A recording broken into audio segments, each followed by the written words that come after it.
proses orde 2 setelah menyelesaikan pertemuan ini.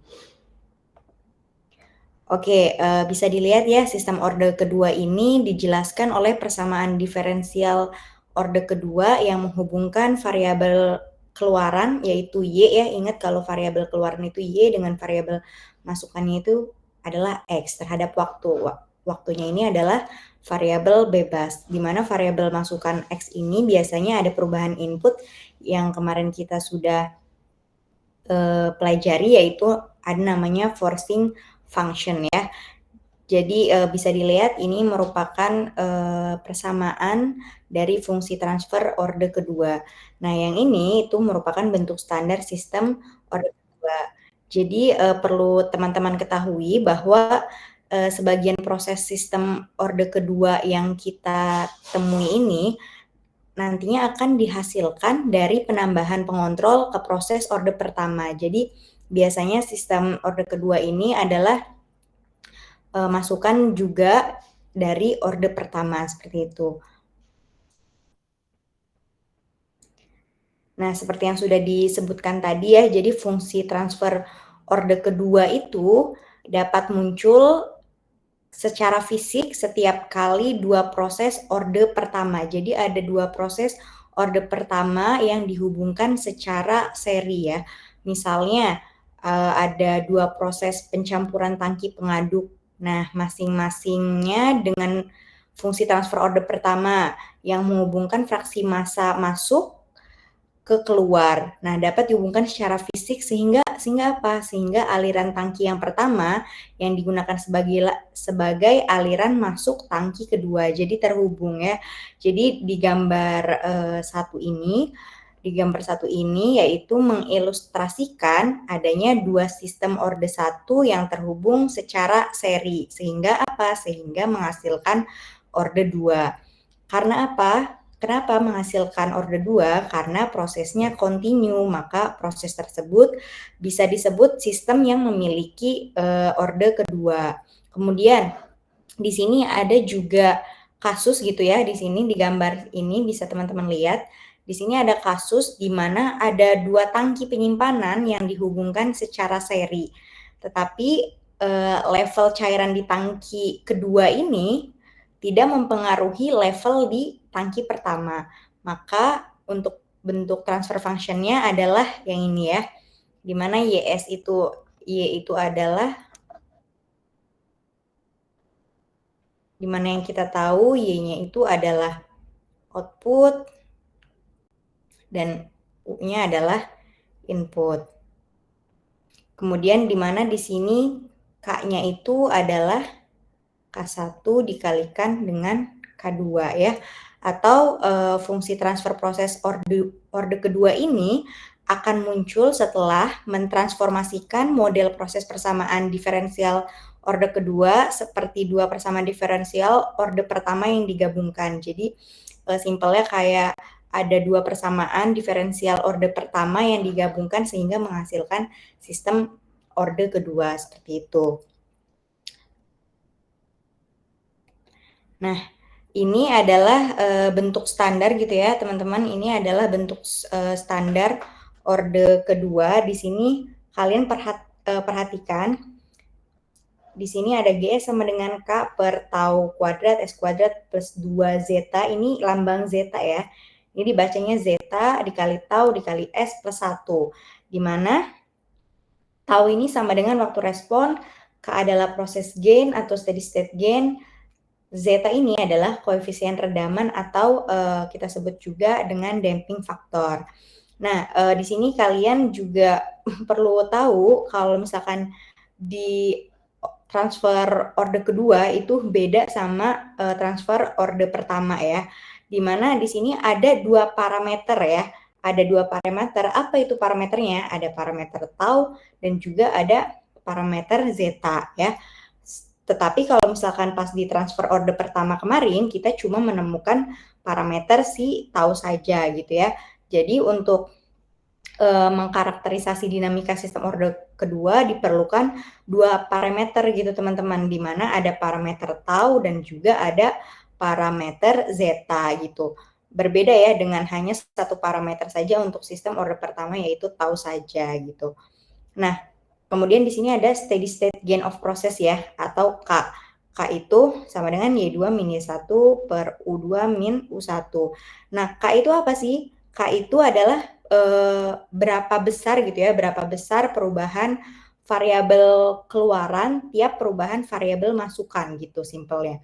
Jadi di mana di sini kan ada subscript ya, di mana subscript 1 dan subscript 2 ini menunjukkan kondisi steady state yang berbeda ya. Dan Y dan U juga menunjukkan nilai kondisi state yang sesuai dari variabel keluaran dan juga variabel masukan gitu kira-kira. Nah, kemudian di sini tadi kan ada, tadi kita bahas di sini ada dua tangki penyimpanan ya yang dihubungkan secara seri, tetapi tangki yang kedua ini tidak mempengaruhi level di tangki pertama. Ini artinya apa? Artinya non-integrating ya. Tetapi di sini ada gambar gitu ya. Di sini ada dua tangki seri di mana level cairannya itu berinteraksi. Gimana transfer functionnya kira-kira?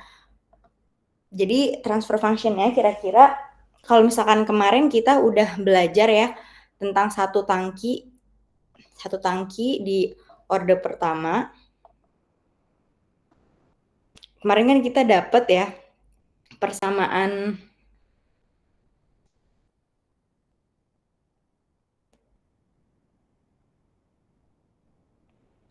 aliran tangki untuk order pertama gitu ya.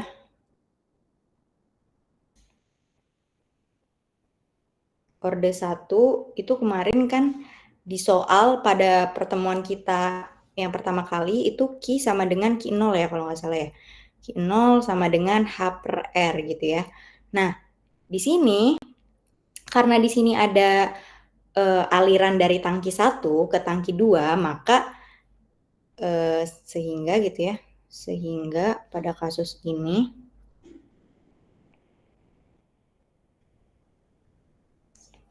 sehingga kan ada dua ketinggian ya, sehingga jadinya Q1 gitu ya yang masuk sini. Q1 sama dengan 1 per R1 H1 min H2. Nah, kemudian kita juga kemarin sudah belajar tentang transfer function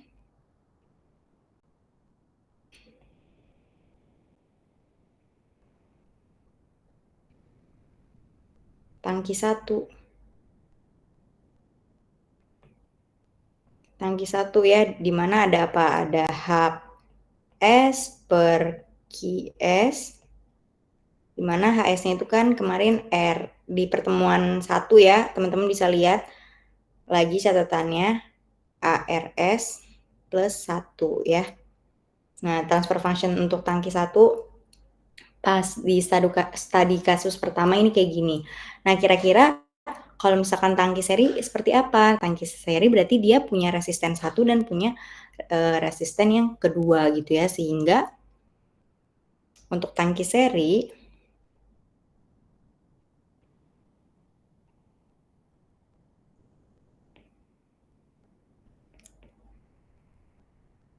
itu aksen 1S per output per input. Jadi R per ARS ya berarti R1 plus R2 dikalikan R1 dikalikan R2 per kalikan S plus 1.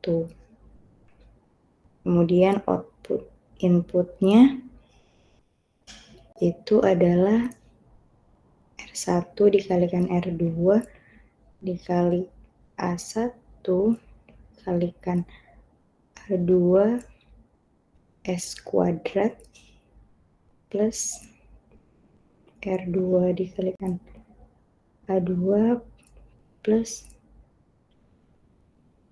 R1 kalikan A1 plus R2 dikalikan A1 juga, kemudian kalikan S plus 1 samaan 1 gitu ya, sehingga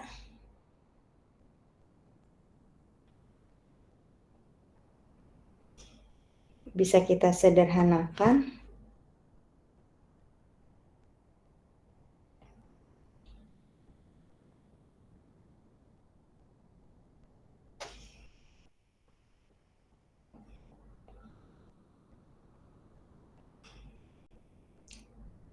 K1 sen kali tau A dikali S plus 1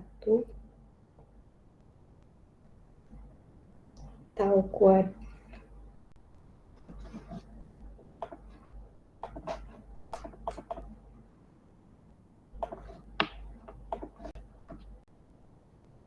kuadrat dikalikan S kuadrat ditambah 2 zeta tau S plus 1, di mana tau A itu apa? Tau A itu R1 dikalikan R2 yang dari persamaan 1 ini ya, R1 R2 dikalikan A2 per R1 plus R2.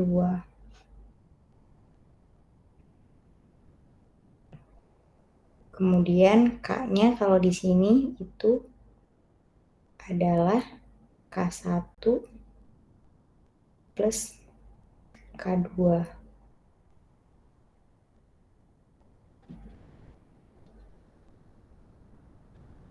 Nah, teman-teman lihat ya, kalau misalkan di sini yang integrating tank gitu ya, itu nilai K-nya itu nilainya adalah K1 plus K2. Berbeda dengan yang tadi non-integrating ya. Kalau yang non-integrating itu nilai K-nya itu sama dengan K1 dikalikan K2.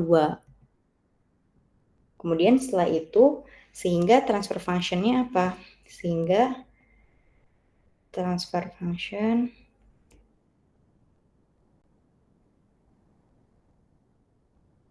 antara H1 dan H2 gitu ya, antara H1 dan H2 itu H2 S per sen 1S sama dengan tadi itu H2 atau S, jadi R2 per R1 plus R2, H1 nya tadi ya R1 dikalikan R2 dikalikan A2 per R1 plus R2 dikalikan S plus 1, sehingga R2 per R2 itu K2 absen per tau A dikalikan S plus 1, sehingga output per inputnya tadi Q sudah dapat, H2 sudah dapat, jadinya sini R2 dikalikan tau kuadrat S kuadrat plus 2 zeta tau S plus 1 samaan ke 3. Nah ini teman-teman lihat untuk persamaan ketiga kita cek ya apakah sudah memenuhi standar transfer function order kedua ya. Sudah ya, di sini ada tau kuadrat S kuadrat plus 2 zeta tau S plus 1. Kita lihat ya. Tau kuadrat kalikan S kuadrat plus 2 zeta tau S plus 1. Oke.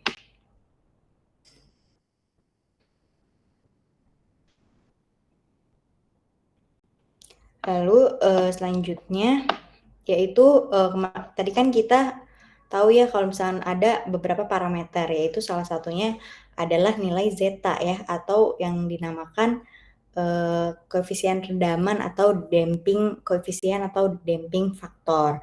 Nah, di sini perlu teman-teman lihat, damping faktor koefisien ini adalah damping faktor menunjukkan derajat osilasi pada respon proses setelah terjadi perubahan input. Kemudian ada nilai zeta yang kecil menunjukkan osilasi yang besar. Kemudian nilai zeta sama dengan 0, osilasinya maksimal atau disebut natural frequency. Kemudian jika nilai zetanya kurang dari 0, maka sistemnya tidak stabil. Nah, untuk damping faktor ini bisa dilihat di gambar kedua ya, itu berbanding terbalik dengan nilai osilasinya.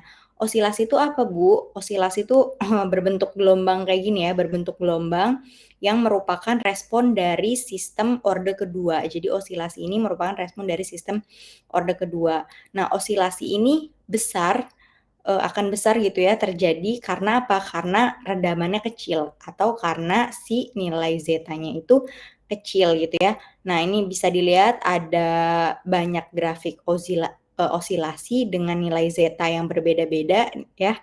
Ketika nilai zetanya itu sama dengan 0, bisa lihat ini grafik si osilasinya, ini dia semakin besar gitu ya teman-teman ya. 0 itu maka semakin besar. Nah, nilai zeta 0 itu osilasinya maksimal gitu. Nah, untuk sistem orde kedua yang terbentuk dari dua sistem orde satu, biasanya karakteristik responnya itu adalah overdamp sama critically damp gitu ya.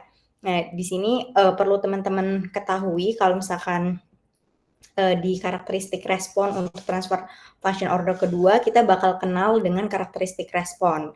Karakteristik respon itu sendiri itu terbagi menjadi 3 ya, ada overdamp, critically damp, dan underdamp. Overdamp itu apa? Overdamp itu teredam lebih berarti ya, teredam lebih, kemudian critically damp berarti teredam kritis, kemudian underdamp itu adalah kurang teredam. Nah, ini berdasarkan apa? Berdasarkan nilai zetanya. Tetapi tadi yang sudah saya bilang kalau misalkan di sistem orde kedua yang terbentuk dari dua sistem orde pertama gitu ya, biasanya karakteristik responnya yaitu adalah overdamp dan critically damp, seperti itu. Nah, kemudian di sini juga kita masih akan bahas step response. Step response itu kemarin adalah hasil dari perubahan input ya, perubahan input atau dinamakan juga forcing function ya, kalau pada sistem orde pertama. Nah, kalau misalkan di sistem orde pertama, step responnya tidak terbagi, karakteristiknya tidak terbagi ya, tetapi lain halnya dengan pada sistem orde kedua, step responnya itu terbagi menjadi 3 karakteristik yang tadi sudah dijabarkan ya, ada overdamp, underdamp, dan critically damp berdasarkan nilai zetanya ya. Nah, di sini bisa dilihat untuk step input itu kan kita tahu kalau misalkan step input itu masukannya US ya, sama dengan M per S. Nah, M ini apa? M ini adalah M di sini adalah besarnya perubahan yang dilakukan pada input proses. Besarnya perubahan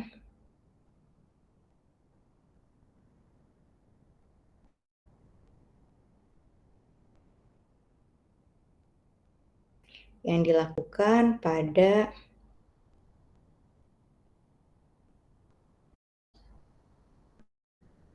input proses. Gimana nilainya ini ya untuk step respon. Nah, untuk overdamp Y-nya sebesar segini, kemudian critically damp untuk zetanya sama dengan 1 sebesar ini, teredam kritis, kemudian underdamp itu kurang teredam sebesar sekian ya. Nah, untuk zeta gitu ya, zeta sama dengan 0, bagaimana jika zetanya itu sama dengan 0 ya. Kalau misalkan zetanya sama dengan 0, maka respon transiennya tidak akan muncul ya, atau osilasinya itu tidak akan muncul gitu. Nah, step respon ini adalah seperti kita yang ketahui adalah respon yang diberikan oleh suatu output proses ya ketika diberikan perubahan input berupa step input itu sendiri seperti itu. Jadi perlu diingat berbeda dengan orde yang pertama, kalau misalkan orde kedua itu step responnya mempunyai 3 karakteristik ya. Ada overdamp, underdamp, dan critically damp.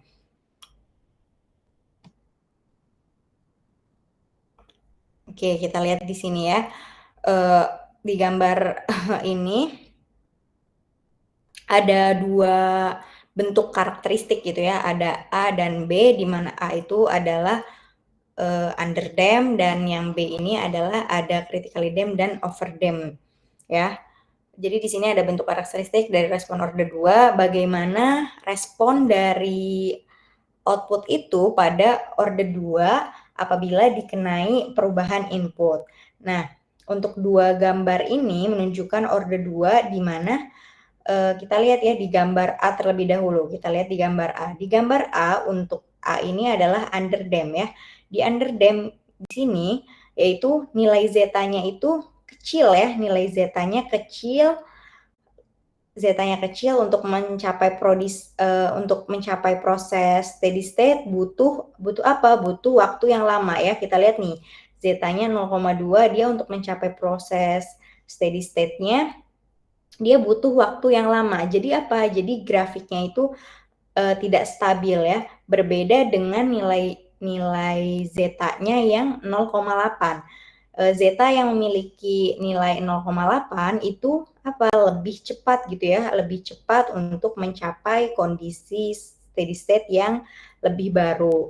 Nah, untuk yang critically damp dan overdamp, teman-teman lihat di gambar yang B ya, berbeda ya. Kalau misalkan di sini ini ada banyak gelombang-gelombang gitu ya. Kalau misalkan critically damp dan overdamp itu step responnya lebih stabil gitu ya dari gambar yang underdamp atau gambar yang A. Jadi di critically damp dan overdamp ini step responnya untuk mencapai kondisi steady state yang baru gitu ya itu lebih stabil dibandingkan dengan yang underdamp gitu. Kalau misalnya underdamp ini butuh waktu yang lama gitu ya. Sedangkan kalau misalkan yang critically damp dan overdamp ini cenderung lebih stabil. Sehingga apa? Sehingga dapat disimpulkan bahwa respon itu menunjukkan tingkat osilasi dan overshoot yang lebih tinggi yaitu per km ya lebih dari 1 saat apa? Saat zetanya mendekati 0. Jadi pada saat yang pertama ini adalah gelombangnya lebih fluktuatif gitu ya. Gelombangnya lebih fluktuatif, naik turun ya. Fluktuatif. Kemudian yang kedua itu adalah nilai zeta yang besar menghasilkan respon yang lebih lamban ya.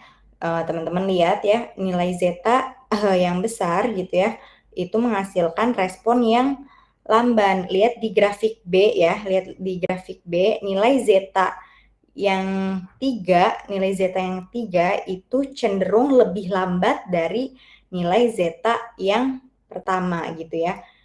compare ke B ya, lihat grafik B gitu ya. Lihat grafik B antara nilai zeta 1 dan zeta 3 itu zeta 3-nya cenderung lebih lambat daripada grafik di zeta yang 1 gitu ya. Terus kemudian yang ketiga itu adalah responnya respon tercepat tanpa overshoot diperoleh untuk kasus teredam kritis atau zeta-nya sama dengan 1 yang tadi ini ya. Berarti ini adalah respon tercepat ya. Di sini adalah respon tercepat untuk kasus zeta-nya sama dengan 1 atau untuk kasus teredam kritis. Berarti kalau misalnya teredam kritis berarti tadi ya namanya adalah critically damp.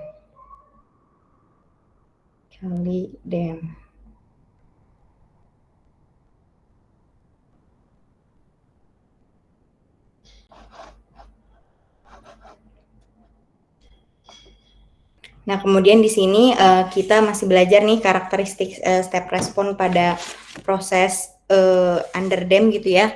Jadi bagaimana respon dari output itu pada orde kedua apabila dikenai perubahan input. Gambar ini menunjukkan orde kedua gitu ya. Jadi di sini ada istilah-istilah yang digunakan untuk mendefinisikan dinamika proses gitu ya. Di sini ada istilah-istilah baru, ada rise time atau TR gitu ya. Ada di sini di gambar 4 nih lihat ya. Di gambar 4 di sini ada TR pertama ya. TR itu adalah rise time atau apa? Waktu yang diperlukan oleh output proses untuk pertama kali mencapai kondisi state yang baru gitu. Ini adalah TR ya. Kemudian yang garis putus-putus nih ya. Kemudian di sini ada TP. TP itu apa? Time to first peak, yaitu waktu yang diperlukan oleh output proses untuk mencapai nilai maksimum yang pertama gitu ya. Jadi TP ini adalah simpelnya puncak pertama yang terbentuk ya, atau puncak pertama yang terbentuk.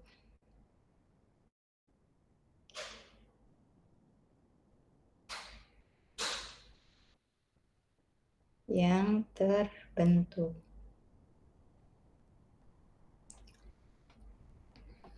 Kemudian di sini ada lagi TS. TS itu adalah settling time atau waktu yang dibutuhkan untuk proses output yang akan dicapai. Jadi waktu yang diperlukan oleh output proses mencapai nilai deviasinya itu adalah kira-kira 5% dari proses steady state yang baru ya.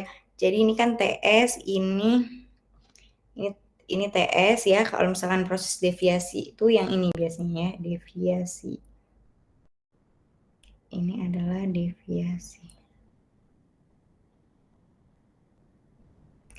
Jadi TS ini biasanya sebelum puncak deviasi gitu ya. TS ini adanya di lembah gitu ya. Kalau misalkan ini namanya puncak, yang bawah berarti lembah kan ya. Ingat-ingat TS itu adalah waktu yang dibutuhkan untuk proses output yang akan dicapai. Kemudian selanjutnya ada overshoot ya, atau OS. OS ini adalah overshoot, yaitu sama dengan A per B ya, di mana A-nya ini ya, dari puncak sini ke garis putus-putus Y ini, kemudian B-nya itu dari yang si TP ini ke garis Y ya. Jadi overshoot itu A per B. Kemudian di sini juga ada decay ratio ya, atau DR, di mana sama dengan C per A. Berarti di sini decay ratio ya, di mana ada C dibagi A ya, di mana apa? Di mana C ini adalah merupakan tinggi puncak kedua. Nah, si C ini adalah puncak kedua setelah si A itu. Kalau misalkan tadi puncak pertama yang terbentuk itu dinamakan tadi TP ya, atau A ini juga, kalau misalkan C itu adalah merupakan tinggi puncak kedua. Kemudian di sini juga ada yang dinamakan periode osilasi gitu ya. Di sini ada periode osilasi. Periode osilasi itu dari waktu antara dua puncak atau dua lembah respon gitu ya. Jadi di sini ada periode osilasi itu pada saat dia naik dan pada saat dia turun gitu ya. Pokoknya waktu yang diperlukan antara dua puncak dan dua lembah respon seperti itu. Itu dinamakan periode osilasi. Nah, untuk persamaannya bisa teman-teman lihat di sini TP di sini ada zeta ya, punya zeta dan tau. Kemudian OS overshoot ya. Overshoot di sini juga ada nilai zeta, tetapi di overshoot ini tidak ada nilai tau ya. Atau overshoot itu tadi bisa disebut A per B ya. A per B. Kemudian di sini ada decay ratio, yaitu adalah osilasi sama dengan eksponen. Di sini ada nilai zeta ya, tetapi tidak ada juga nilai tau, atau bisa disebut C per A tadi ya. Kemudian di sini ada periode osilasi, atau di sini kalau di periode osilasi ada nilai tau dan juga ada nilai zeta ya, di mana periode osilasinya itu adalah periode osilasi kan di sini ya, di sini. Jadi P itu C min A gitu ya, selisih waktu yang diperlukan gitu ya, periode osilasi. Nah, dari istilah-istilah tadi bisa kita dapatkan dengan persamaan matematis. Untuk lebih jelasnya coba kita baca kasus berikut ya. Jadi di sini contohnya ada reaktor tangki berpengaduk atau CSR ya, memiliki cooling coil internal untuk menghilangkan panas yang dilepaskan dalam reaksi. Nah, pengontrol proporsional digunakan untuk mengatur laju aliran pendingin agar suhu reaktor tetap konstan. Nah, sebelumnya pada pertemuan Pak Rifki atau Bu Dewi, kira-kira udah dipelajarin belum kontrol proporsional itu apa? Udah dipelajarin apa itu kontrol proporsional?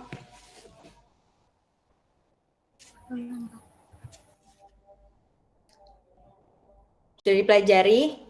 Apa belum? Jenis-jenis alat kontrol. Suara saya terdengar? Suara saya terdengar? Halo? Suara saya terdengar?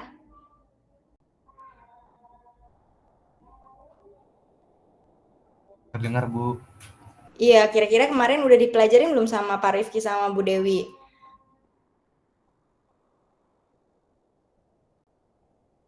Lupa ya? Kayaknya seharusnya udah dipelajarin ya, jenis-jenis kontrol, mungkin kalian lupa kali ya. Jadi di sini ada pengontrol proporsional ya, digunakan untuk mengatur laju aliran pendingin agar suhu reaktornya tetap konstan. Nah, pengontrolnya dirancang sedemikian rupa sehingga reaktor yang dikontrol menunjukkan karakteristik respon suhu orde kedua yang kurang teredam. Berarti kurang teredam itu underdam ya, pada saat terganggu baik oleh laju aliran umpan maupun oleh perubahan suhu pendingin. Nah, biasanya kalau misalkan di kasus atau di contoh soal gitu ya, ini sudah diketahui dia karakteristik responnya, apakah itu underdam, kemudian apakah itu overdam atau critically dam ya. Untuk kasus yang saat ini yang dibahas itu adalah kasus underdam gitu ya. Nah, yang A yang ditanyakan apa? Yang A itu adalah laju aliran umpan ke reaktor berubah tiba-tiba dari 0,4 menjadi 0,5 kg per second. Dan suhu isi reaktornya awalnya pada 100 derajat Celcius, akhirnya berubah menjadi 102 derajat Celcius. Berapakah gen fungsi transfer di bawah kendali umpan yang menghubungkan perubahan suhu reaktor dengan perubahan laju aliran umpan? Nah, di sini berarti yang ditanya apa? Yang ditanya adalah berapakah gain ya. Gain itu berarti tadi apa namanya? Simbolnya apa? Gain proses itu simbolnya apa? Tadi di awal gain proses itu simbolnya apa? Simbolnya apa tadi di awal gain proses itu? K ya. Jadi yang ditanya untuk soal yang A itu adalah nilai K-nya, steady state gain ratio-nya ya. Kemudian yang kedua itu adalah operatornya mencatat bahwa respon yang dihasilkan sedikit berosilasi dengan suhu maksimum yang diperkirakan sebesar 102,5 derajat Celcius dan 102 derajat Celcius gitu ya, yang terjadi pada waktu 1000 dan 3060 detik setelah perubahan dimulai. Berapakah fungsi transfer proses yang lengkap? Berarti kan kalau ditanya berapakah fungsi transfer proses yang lengkap, berarti kita kaitkan dengan bentuk standar transfer orde kedua, di mana di situ ada nilai K-nya, kemudian ada nilai zeta ya, ada nilai zeta dan juga ada nilai tau. Nah, nantinya kita harus mencari ini sehingga kita dapat standar dari fungsi transfer proses yang lengkap untuk orde kedua pada soal ini, gitu kira-kira ya. Nah, di sini yang A jelas ya, di sini berubah tiba-tiba. Kalau misalkan berubah tiba-tiba, teman-teman ingat di pertemuan sebelumnya ya, kalau ada kata-kata tiba-tiba berarti itu menggunakan step respon. Nah, karena di sini yang ditanyakan itu K, benar ya, yang ditanyakan K atau steady state gain gitu ya. Berarti pakai persamaan yang mana? Pakai persamaan yang awal tadi ya, teman-teman. Pakai persamaan yang ini. K sama dengan Y2 min 1 per U2 min U1.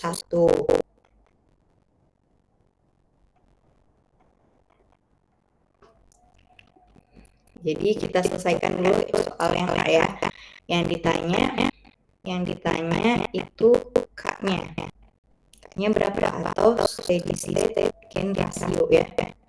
Steady state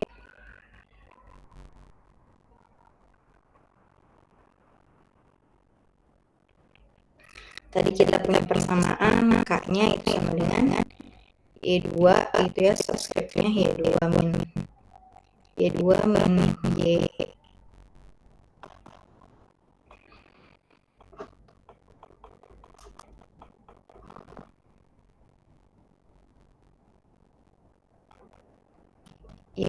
min, ini teman-teman bantu hitung ya, set yang kalkulator ya, Y2 min Y1 per U2 ya, min U1. Jadi K-nya itu tadi kan kalau kita ingat kalau misalkan Y itu adalah output ya, output per input ya.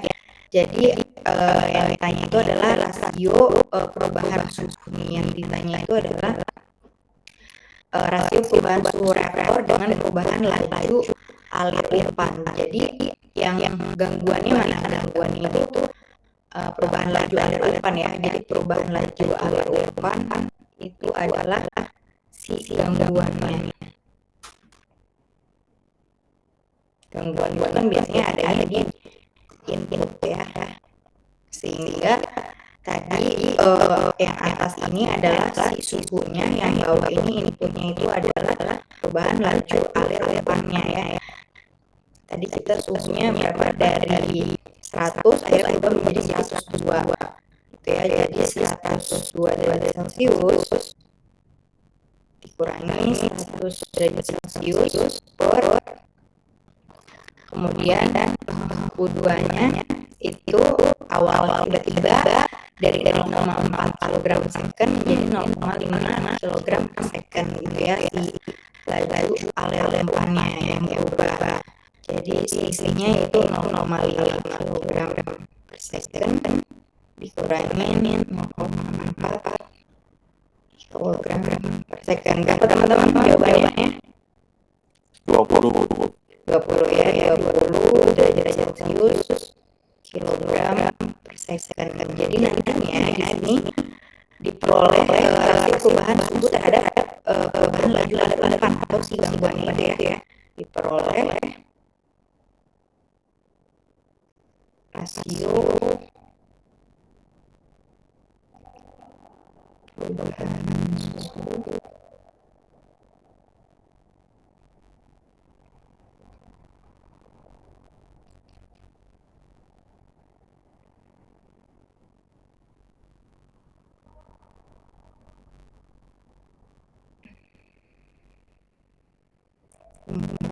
dimana laju alir umpannya itu terus gangguannya ya.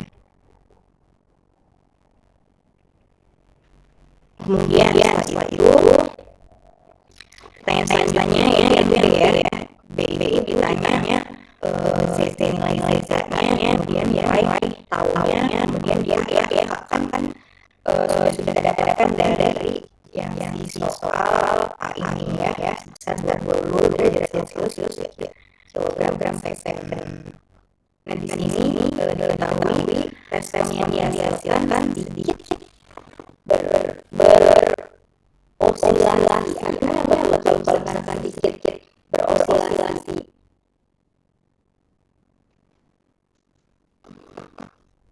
Jadi gimana? Jadi karakteristik oscilasi responnya dapat menekan ya menemukan elemen dinamis dalam siklus Fourier yang menghubungkan suhu dengan aliran ruangan ya dengan asumsi apa ya dengan asumsi tadi kan di awal udah dikasih tahu ya tiba-tiba dari 0,4 jadi 0,55 berarti di sini itu adalah ada stress respon ya stress respon kemudian ada lagi ya di sini adalah kurang dadaan ya atau bisa disebut berosilasi ya kurang dadaan tandem ya. Jadi di sini keadaan karakteristiknya ini adalah stress respon dalam keadaan tandem.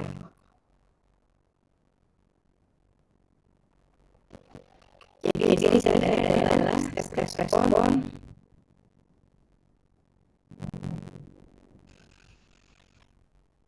dalam keadaan tandem ya.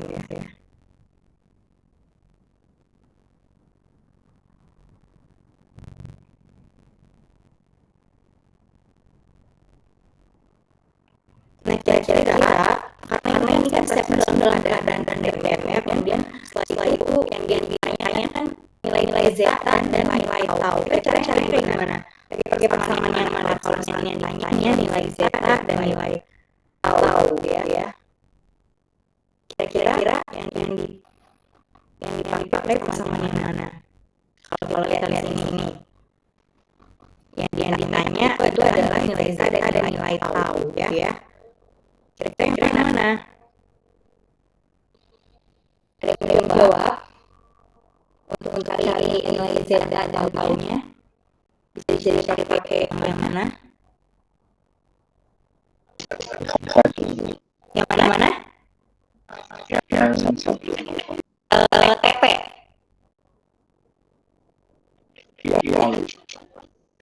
Yang lainnya ada yang jawab? Yang lainnya ada yang beda pendapat?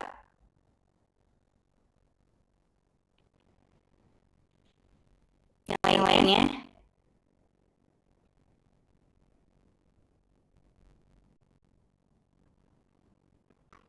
Yang lainnya ada yang mau jawab? Jadi ya teman-teman perlu dipahami tadi sebenarnya kalau misalkan pakai yang TP itu sebenarnya bisa dengan catatan kita harus tahu salah satunya si tahunnya atau si zeta-nya ya. Tapi di sini kita mau cari tahu dan zeta secara independen ya. Jadi kita cari persamaan yang tidak mengandung tau ya, tidak mengandung tau atau sebaliknya tidak mengandung zeta. Nah kalau misalkan di sini kan nggak ada yang tidak mengandung zeta ya, masing-masing persamaan punya zeta ya. Tapi di sini bisa dilihat ya teman-teman ini ada option dari ratio ya. Kita bisa cari nilai zeta independen gitu ya yang tidak berhubungan dengan tahu. Nah sebelumnya kita tidak tahu ya nilainya berapa. Jadi teman-teman bisa pakai persamaan ratio atau persamaan Descartes ratio ya untuk mencari nilai zeta dan nilai tahu seperti itu. Jadi yang pertama itu adalah mencari nilai zeta, nilai zeta dan tau ya secara independen. Bisa didapat ya dari overshoot atau Descartes ratio. Bisa didapat dari persamaan overshoot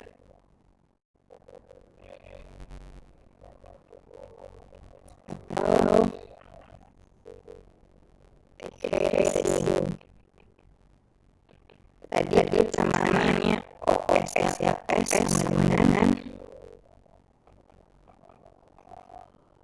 eksponensial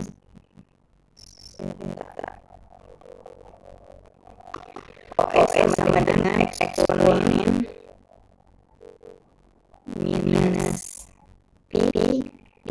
dikalikan zeta per akar 1 min zeta kuadrat. Nah, di sini ya kalau teman-teman lihat, berarti kan ini yang dicari si zeta-nya ya. Pertama kita mencari zeta. Nah, ini kan pasti 2/7 atau 3/15 ya. Nah, hal-hal yang harus kita ketahui itu si overshoot-nya. Nah, overshoot itu bisa kita dapatkan ya dari apa? Dari samaan yang tadi. Kalau misalnya overshoot, tadi teman-teman harus paham kalau overshoot itu tadi A B ya. Di sini ya, dia A per B. Nah, apakah ada ya di soal gitu? Apakah ada dia di soal overshoot-nya itu? Nah, di sini lihat ya. Di sini dilihat dia beroscilasi dengan suhu maksimum yang diperkirakan sebesar 102,5 derajat Celcius dan 102 derajat Celcius ya. Tetapi perlu diingat bahwa suhu awal itu 100 derajat Celcius. Jadi kalau misalkan digambarkan gitu ya, OS-nya gitu, derajat oscilasinya itu ini saya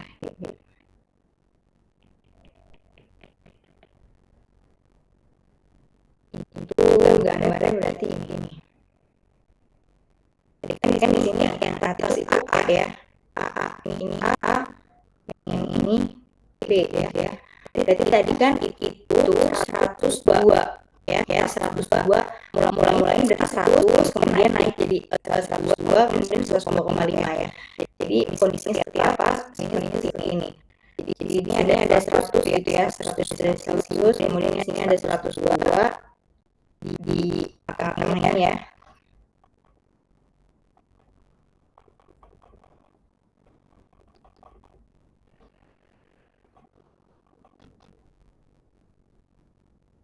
Di tengah-tengah ini ada 102. Nah, di sini di puncaknya itu adalah 102,5. Sehingga apa? Sehingga dilihat dari grafik overshoot ini bisa didapatkan kan teori overshoot itu sama dengan A per B ya, A per B. OS-nya overshoot itu sama dengan A per B. Sehingga apa? Di sini A-nya itu berarti kan selisih ya. 102,5 dikurangin dengan 102. Kemudian B-nya apa? B-nya juga sama. 102 dikurangin dengan 100 ya. A-nya itu adalah 102,5 dikurangi 102 per 102 dikurangin dengan 100. Nah, 100 ini dari mana, Bu? 100 ini yang tadi ya dari si kondisi A ya. Diketahui bahwa suhu awalnya itu 100 derajat Celcius gitu. Di sini itu adalah initial ya. Initial T ya, suhu awal gitu. Berapa jawabannya teman-teman?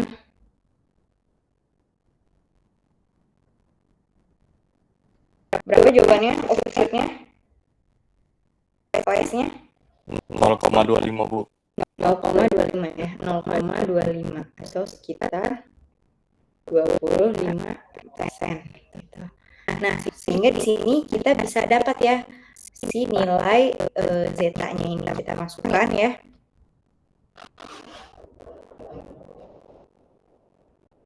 Kita masukkan tadi ke persamaan OS sama dengan eksponen jadi min P ya, min P dikalikan zeta, min P dikalikan zeta per akar 1 min zeta kuadrat ya. Terus kita ubah ya, zeta-nya kita keluarin karena yang kita mencari zeta sama dengan eksponen jadi ln ya. Jadi ln OS kuadrat kemudian P kuadrat plus ln OS kuadrat.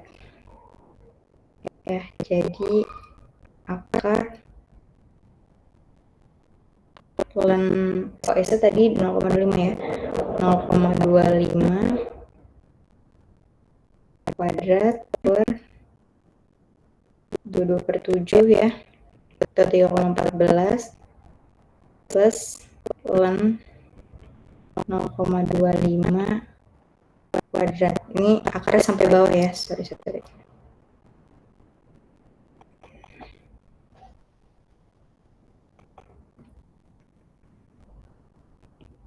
Akarnya sampai bawah. Berapa jawabannya teman-teman?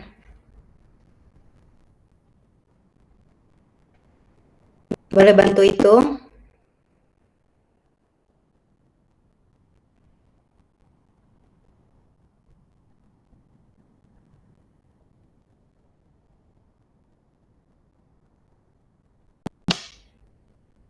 Ini biar saya rancu 3,14 aja.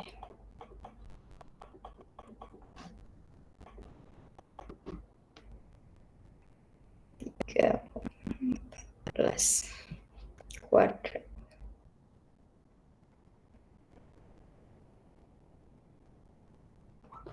Boleh bantu hitung?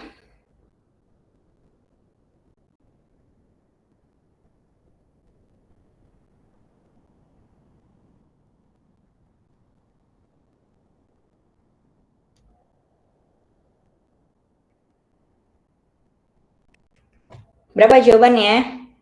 Boleh diambil kalkulator saintifiknya.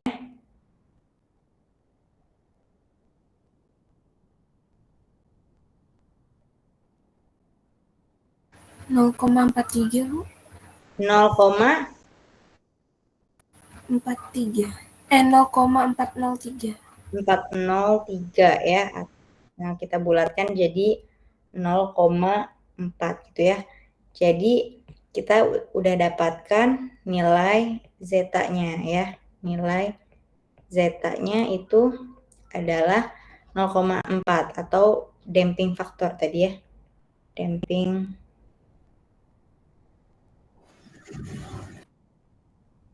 faktor. Kemudian selanjutnya apa? Selanjutnya itu adalah kita cari nilai taunya ya. Gimana cari nilai tau?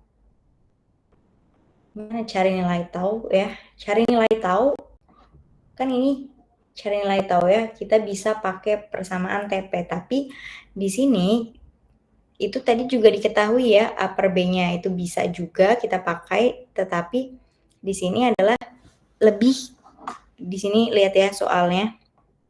Di sini diketahui ya yang terjadi pada waktu 1000 dan 3060 detik. Jadi di sini diketahui waktu 1000 dan 3600 detik itu apa namanya? Namanya itu adalah periode ya. Jadi diketahui periode waktunya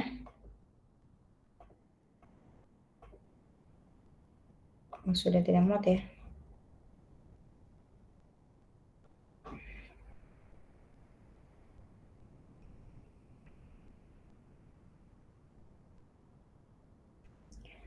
Kemudian di sini cari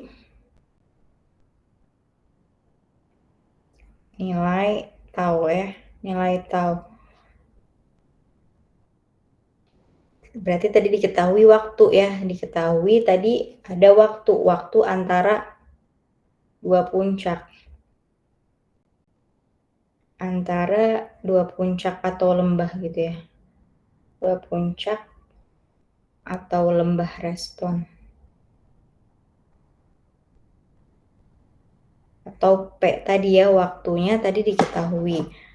Berapa tadi? 1000 ya, 1000 dan 3060. Jadi tadi kan P itu apa? Periode itu adalah C sama, ini kayak minus ya.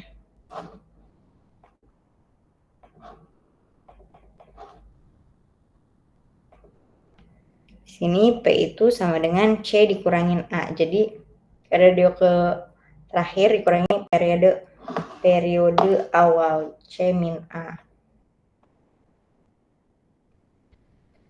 Sehingga C min A. Jadi itu 3060 tadi ya, dikurangi dengan 1000. Berapa hasilnya? 2060. Apa tadi satuannya ya? Satuannya detik atau menit tadi? Satuannya detik ya. Satuannya detik. Satuannya detik. Detik.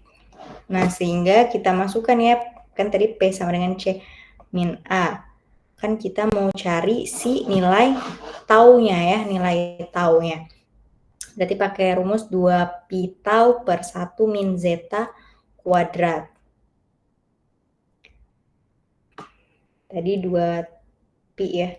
P sama dengan 2 pi tau per apa tadi? Per 1 min zeta kuadrat. Per 1 min zeta kuadrat. Sehingga taunya itu sama dengan akar 1 min zeta kuadrat per 2 pi dikali P gitu ya. Sama dengan ini diubah aja ya.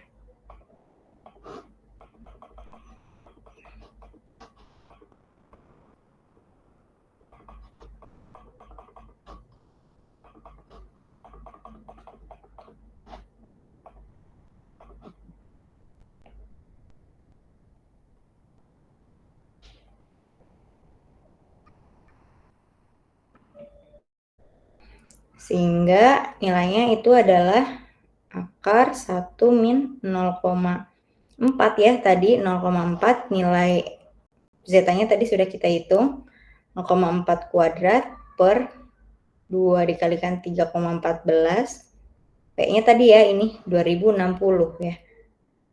2060 detik ya.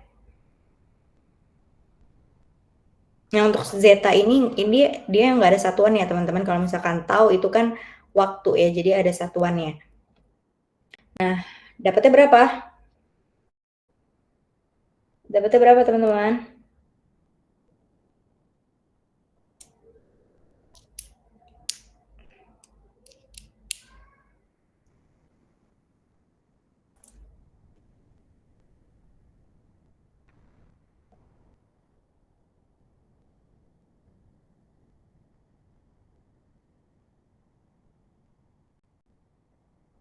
Berapa teman-teman? 300,64. 300,64 detik ya, atau kita bulatkan menjadi 300 detik gitu ya. Sama ya semuanya ya. Jadi gitu, setelah itu kan di sini kita sudah dapat ya nilai zeta, kemudian kita juga sudah dapat nilai tau. Nah, apakah sudah selesai sampai sini? Kita lihat lagi ya soalnya gitu. Berapakah fungsi transfer proses yang lengkap? Nah, dimintanya fungsi transfer proses yang lengkap gitu ya. Jadi ada nilai K, zeta, dan tau. Sehingga apa? Sehingga kita harus susun ke transfer function standar dari orde pertama. Nah, teman-teman lihat ya, kita flashback lagi. Tadi transfer function untuk orde pertama itu adalah bentuknya GS sama dengan K per tau kuadrat, S kuadrat, plus 2 zeta tau kalikan S plus 1. Tadi di soal kita sudah menyelesaikan ya nilai K tadi di soal yang A, kemudian tau dan zeta juga sudah kita dapatkan dari soal yang B gitu. Sehingga apa? Sehingga fungsi transfer order kedua dalam bentuk standar untuk soal yang tadi itu sudah bisa kita selesaikan atau bisa kita susun.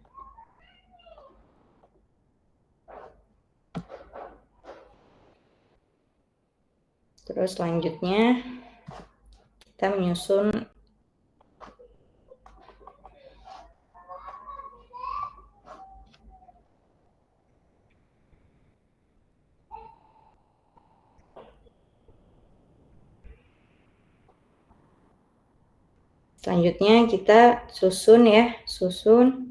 menyusun transfer function standarnya, transfer function standar orde kedua tadi ya. Dimana tadi GS ya, persamaannya GS. Itu sama dengan K per tau kuadrat dikalikan S kuadrat. Kemudian perlu diingat kalau misalnya transfer function standar order kedua berarti ada nilai tau dan ada parameter tau dan juga ada parameter zeta ya. Kemudian ditambah dengan 2 zeta tau S plus 1. Kemudian kita masukkan ya dari nilai-nilai yang sudah kita dapatkan ya. K tadi berapa? K-nya berapa tadi? Nilai K-nya tadi berapa? K-nya tadi nilai K-nya 20 ya. Sudah kita dapatkan dari yang A tadi. K-nya itu adalah 20. 20 per taunya itu adalah 300 ya. 300 kuadrat dikalikan S kuadrat plus 2 zeta, zetanya 0,4. 0,4 dikalikan 300 dikalikan S plus 1. Sehingga GS-nya itu sama dengan 20 per 90.000. 300 kuadrat ya. 90.000 dikalikan S kuadrat plus 2 dikalikan 0,4 dikalikan 300 berapa? Berapa teman-teman? 2 dikalikan 0,4 kali 300.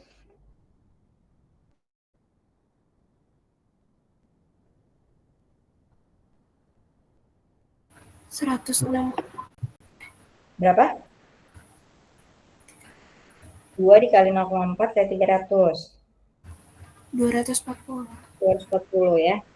240 kan S plus 1. Jadi ini adalah akhirnya ya, komplit. Ini adalah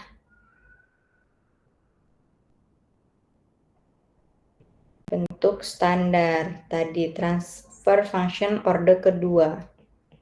Standar.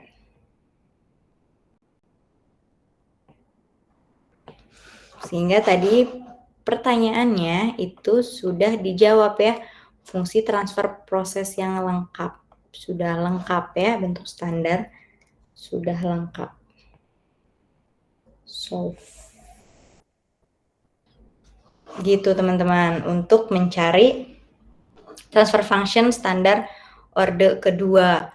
Jadi nanti biasanya kalau misalkan di kasus gitu ya, yang diketahui itu apakah under dam, apakah dia critically dam, ataukah dia over dam gitu. Nanti teman-teman bisa pakai persamaan-persamaan yang ada di sini teman-teman ya, persamaan ada yang ada di sini. Nah kemudian kalau misalkan kemarin sudah kita pelajari ya, forcing function itu di orde pertama itu ada berapa? Forcing function orde pertama ada berapa? Ada berapa teman-teman? Ada berapa forcing function? Perubahan input pada orde pertama itu ada berapa? Ayo ada berapa? Ada berapa? Ayo jawab. Ada 10 kan, Bu? Ada 10 apa? Itu tahapannya. Ini forcing function atau perubahan input. Itu tahapan bagaimana untuk menyusun transfer function order pertama ya. Ada 10 tahapan ya yang kemarin kita sudah pelajari. Tetapi jika kita berbicara tentang forcing function atau perubahan input yang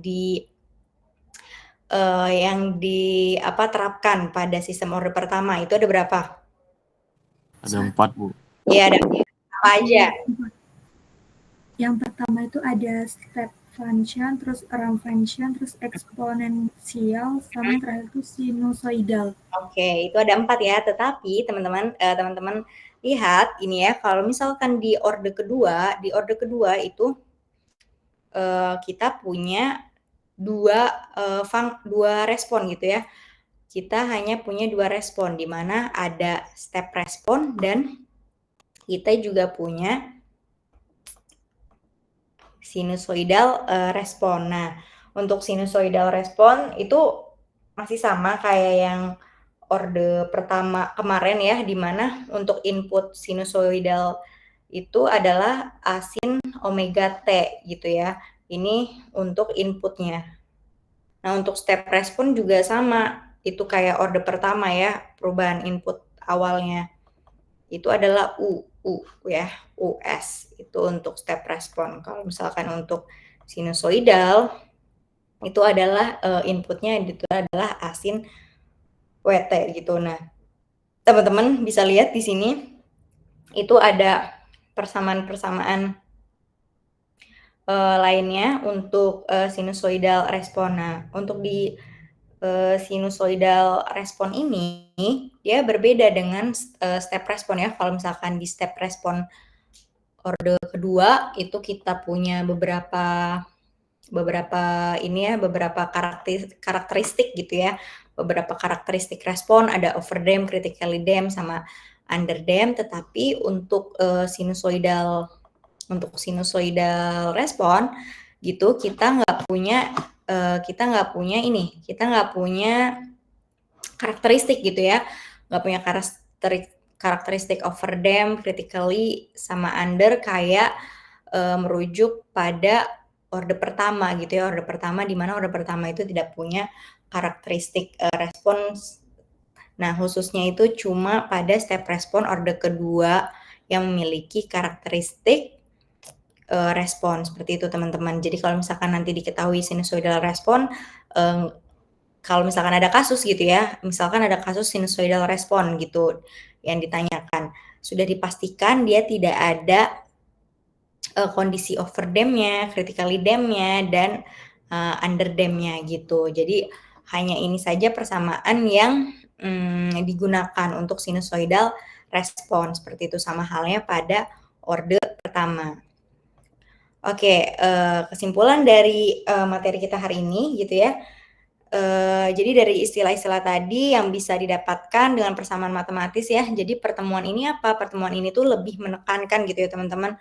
Lebih menekankan bagaimana karakteristik respon dari suatu output apabila dikenakan perubahan input berupa step change, atau tadi juga yang tadi kita sudah pelajari itu kayak gimana sih perubahan suatu output apabila dikenakan perubahan input pada berupa step change gitu ya, sama halnya atau berupa sinusoidal change gitu ya.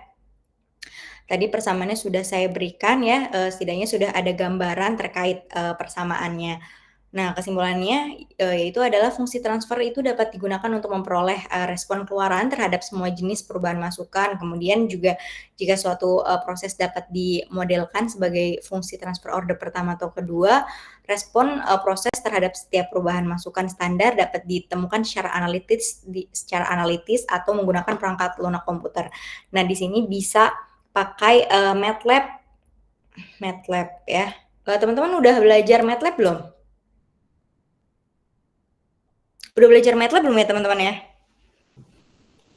Sudah. Udah di semester berapa? Di semester 4, Bu. Di semester 4 ya? Di semester 4. Nah, jadi gimana Bu kalau misalkan saya mau mengaplikasikannya ke MATLAB. Jadi kalau misalkan mau mengaplikasikan ke MATLAB, nanti hasil akhirnya apa? Hasil akhirnya itu adalah, jadi nanti kita masukkan ya perubahan, misalkan tadi kita punya step respon gitu ya. Mana tadi? Step respon. Step respon ya. Kalau misalkan teman-teman ingat di pertemuan kita yang pertama, misalkan kita punya step respon itu nanti ada grafik ya, ada grafik. Nah, grafik itu yang kita dapatkan dari MATLAB ya. Jadi kita memasukkan input berupa ini US sama dengan M per S gitu ya ke dalam MATLAB, nanti didapatkan suatu grafik step respon. Kan step respon, step function gitu ya, atau step respon, kemudian ramp function, sinusoidal function, itu mempunyai grafik yang berbeda-beda ya kalau misalkan teman-teman lihat dan perhatikan pada pertemuan kita pertama. Nah, itu bisa kita dapatkan dalam MATLAB gitu ya, atau bisa juga kita aplikasikan dalam Simulink ya. Itu sudah dipelajari belum? Cuma MATLAB aja ya sama HiSys ya? Simulink pernah nggak? Belum, Bu. Simulink belum ya? Jadi bisa diaplikasikan MATLAB atau Simulink gitu ya. Tadi step respon gitu-gitunya. Kemudian suatu model ini memungkinkan prediksi tentang bagaimana suatu proses akan bereaksi terhadap berbagai jenis gangguan atau perubahan masukan itu sendiri. Seperti itu ya teman-teman. Nah, untuk materi kita hari ini ya teman-teman bisa baca dari buku Kogenauer atau Seborg ya. Ini lebih banyak saya mengambil dari Kogenauer atau Seborg ya. Stephanopoulos juga beberapa saya kutip dari Stephanopoulos gitu.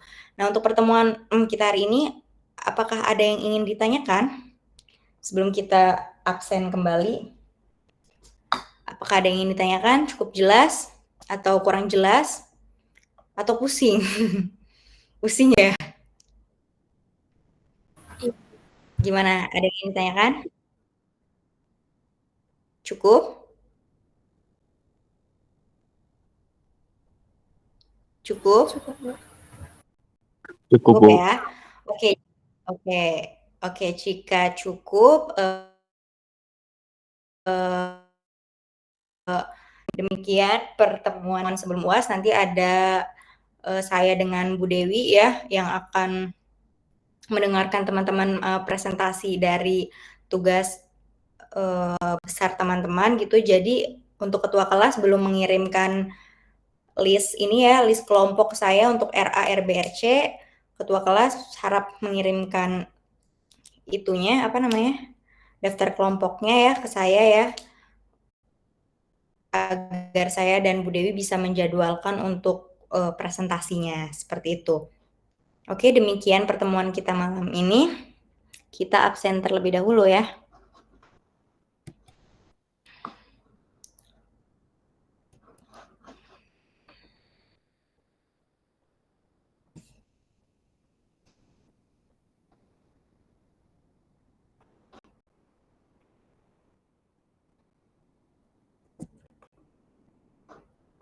Ada yang belum bisa absen tadi? Boleh sebutkan namanya dari RA dulu deh ya. Saya cek dulu.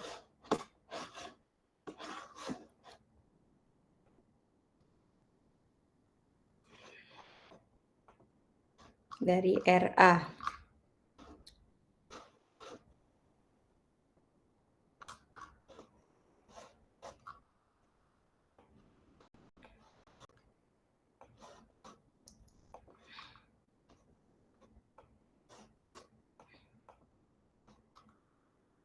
RA.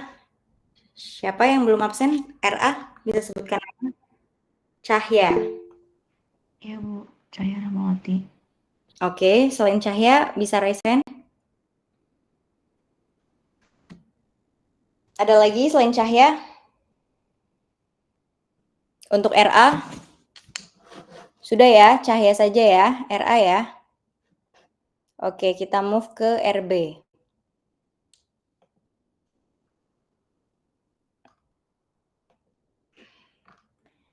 RB. RB ada yang belum absensi? Boleh raise hand. Untuk RB. Rana. Kemudian siapa lagi? Selain Rana.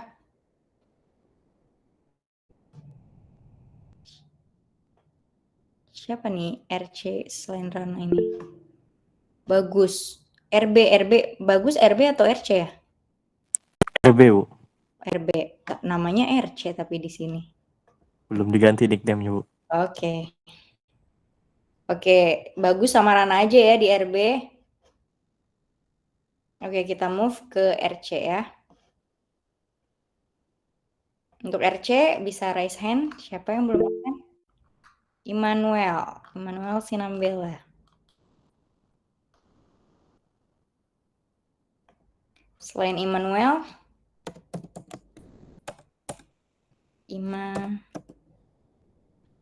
nggak ada namanya sih Immanuel. Oh ada, Immanuel Sinambela. Oke, RC Immanuel doang ya. Sama Teria. Oh izin Bu, tadi saya terkendala jaringan, saya dari RB Bu, tapi dari RB. Oke, RC sudah kelar nih. Cuma Immanuel saja ya, RC. Sebelum kita move ke RB lagi. Oke, cukup ya. Kita move ke RB. Tadi siapa RB? Teria Bu. Oke.